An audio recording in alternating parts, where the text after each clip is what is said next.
के बच्चों के साथ अपना नेशनल अवार्ड स्पेशल फेस्टिवल में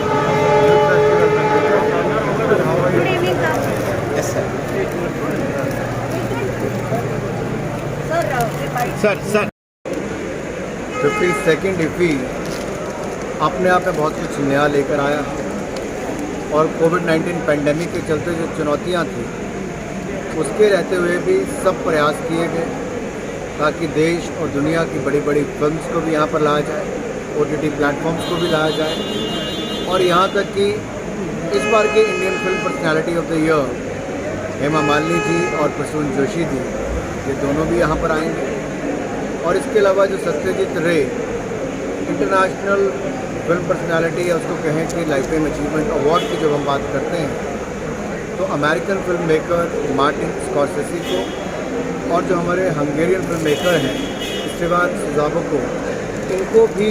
लाइफ टाइम अचीवमेंट अवार्ड मिला है। तो उन्होंने उसको मंजूरी भी दी अपनी ओर से उसको ग्रहण करने के लिए। ये अपने आप में हमारे लिए बड़ी बात है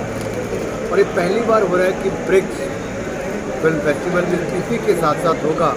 तो दुनिया के 5 देशों की पिक्चर्स को भी गोवा में दिखाने का अवसर मिलेगा।